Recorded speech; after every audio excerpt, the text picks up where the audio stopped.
This video contains a very important open secret, because the reason why it's open and it's a secret is because it's right in front of everyone, every single one of us. But very few people use it. And if you do, you can develop 5, 6, 10 times faster than anyone around you, I promise you. Because this is about developing like everything does, like being in tune or aligned with God, the universe, nature, whatever you want to call it, whatever your favorite word is. And if you can align yourself with how things develop or how you develop naturally, then you can, just speed up your results immeasurably. And so please stick with me here. We're going to look at chords and scales and how you use this principle to really get rapid progress. So what am I talking about? Well, I'm talking about the fact that most people, they develop a little bit here, then they develop there, they learn a scale shape here, then they learn the next scale shape, of course, right? You progress through the stuff you need to learn. And that is the least effective way of developing. Because look at it. In nature, take a tree. That's a very good example, because if you look at a tree, and you pick off one of the branches of the tree and hold it up next to the tree, you can see that it has exactly the same structure as the tree. We got a core, right? And then we have branches sticking out both from the branch and from the tree. It's like it's developing like a fractal, we call it. Got a little thing here, and then the same little thing pops out here, and the same. And even though the human body or any animal, or it doesn't look like a tree, it's the same development always. Like a computer, we got zeros and ones, two entities, on or off. And from that simplicity comes the enormous variety of everything you see on a screen, and the sounds and the computing and everything.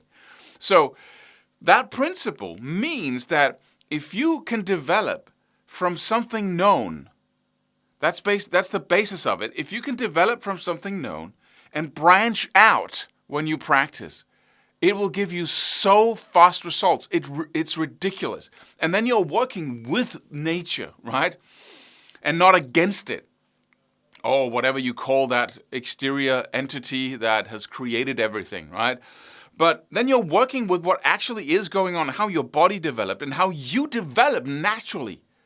You always have, just another example, very practically, not guitar, but another example that I'm sure you know. Just imagine living in a city, and then you have an address, right? You live there, and then gradually you get to know more and more of the streets and the shops and the everything around that address where you live.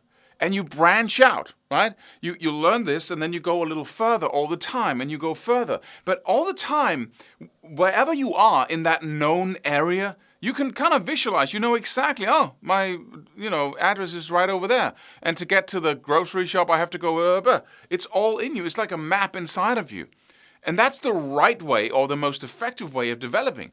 The not so effective way of developing is that you live here, and then you take the bus while reading a book, and then you go to another place.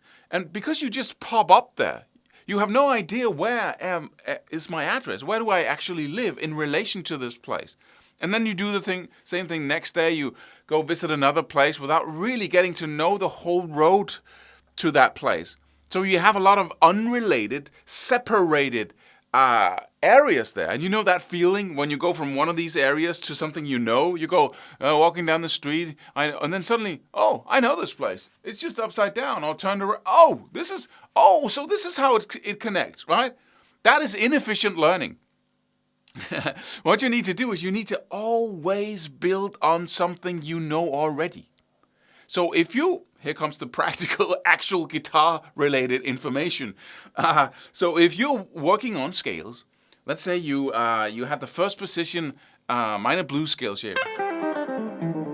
And it takes the longest to learn that. That's the first step in your learning anything. And that is to get to know something so well that it's second nature. You want to get to know where you live so well that you know exactly where everything is, right? But most people stop when they're good at it. And what do? They go to another shape.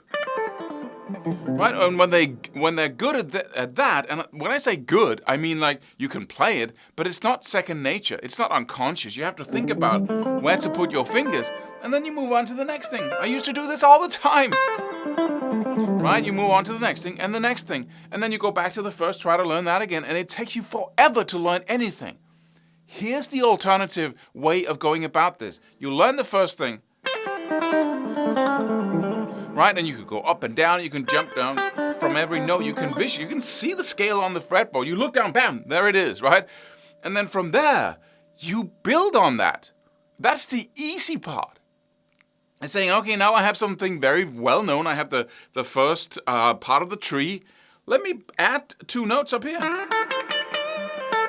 Right? So I have my 5 and 8th fret on the 2 B and E string here.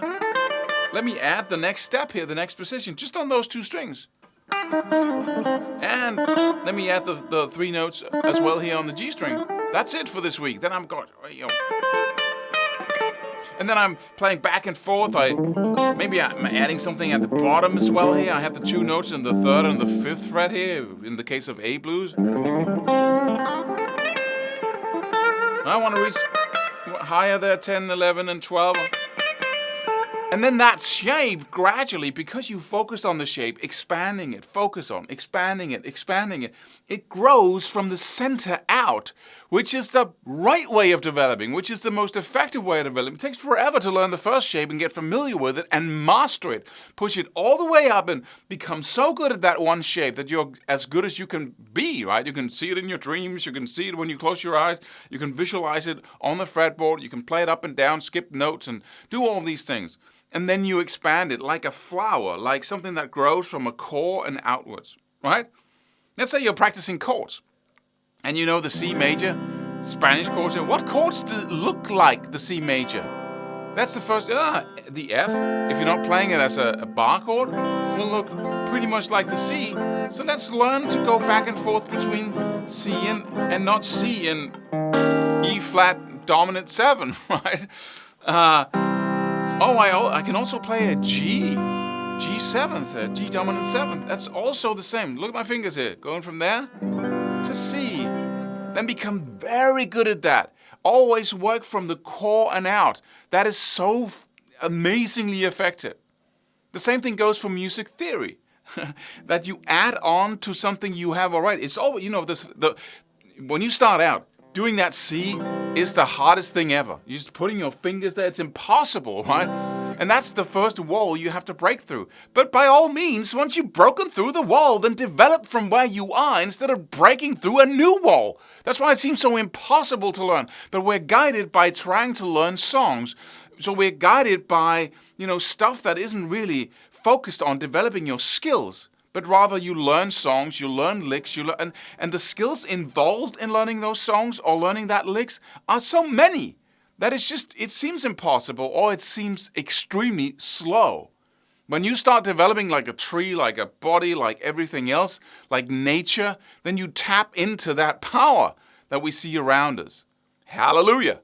And I promise you, that will really make a huge difference. So you have to listen to this video over and over again so you get that principle in there and work it and use it every single day. Think about it. How can I develop what and you can do that now. You can say, okay, what do I know really well? What are the few things that I really have total 100% control over? And if you don't have anything like that, create it, right? Instead of practicing 5K shapes, focus on one incessantly. Or instead of, having 7 chords, at a good level, then focus on 2 and just go berserk practicing these 2. And then build on that. Create the first chord and then build from there. Or, with regards to chords, you can expand the C major and see, what can I do? C7. I can do all kinds of chords from that with the same fingering, from the same skill I already learned. And then I push all the way to mastery. This is such an important principle. We have a new course out that focuses on, and you shut me off now if you don't want to hear it, that focuses on doing just this with sequences. So you learn some basic, very natural, very intuitive sequences, and then you create that flower from there. This is rapid progress made into what I call a power lick. And the reason why it's a power lick is because it's flexible. You learn to combine the sequences in one place on the neck, go back and forth a little bit, up and down a little bit, and then you learn to move that moving entity, that flexible entity around the neck. That is this principle put into action, into a progressive level of exercises that you can follow. It's just, when I discovered that, I just couldn't stop practicing like that. So it's a way of taking the principle we've been talking about and other very important, very effective principles and putting it into a philosophy of how to learn sequences and licks so you can produce those fast ones in record time. So go check that out, and don't forget to use this principle everywhere.